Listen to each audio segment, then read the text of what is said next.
না, এটা মেনে নেওয়া সম্ভব নয়। ঢাকা বিশ্ববিদ্যালয়ের মতো বাংলাদেশের সর্বোচ্চ বিদ্যাপীঠ পর্যন্ত দখল করে নিয়েছে কালো শক্তি। এই কালো শক্তির জামাত শিবির, এরা পাকিস্তানি।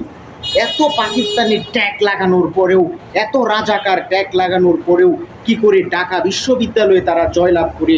এখানে নিশ্চয়ই কালো শক্তির হাত রয়েছে, অন্যথায় জামাত শিবির জয়লাভ করা সম্ভব নয়। এই ট্যাগ জামাত শিবির পাকিস্তান, বাংলাদেশের মানুষ আর খায় না, সেটা আপনাদেরকে পরিষ্কার চোখে আঙ্গুল দিয়ে দেখিয়ে দিয়েছে ডাকসু নির্বাচন। ডাকসু নির্বাচনে ইতিহাসে এক অনন্য নজির সৃষ্টি করলো জামাতি ইসলামীর সহযোগী সংগঠন ইসলামী ছাত্র শিবির। যে ছাত্র সংগঠনগুলোকে যেভাবে হেনস্থা, যেভাবে নির্যাতনের শিকার করা হয়েছে বিগত সরকারের আমলগুলাতে, অনন্য নজির।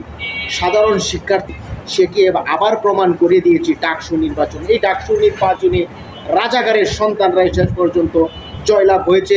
এক শ্রেণীর সুশীল সমাজ আজকে কথা বলতে থাকবে শেষ, বাংলাদেশ ধ্বংস হয়ে গেছে, বাংলাদেশ পাকিস্তান হয়ে গিয়েছে, বাংলাদেশ পাকিস্তানিরা দখল করিয়ে নিয়েছে, সর্বোচ্চ বিদ্যাপীঠ পর্যন্ত দখল করিয়ে নিয়েছে।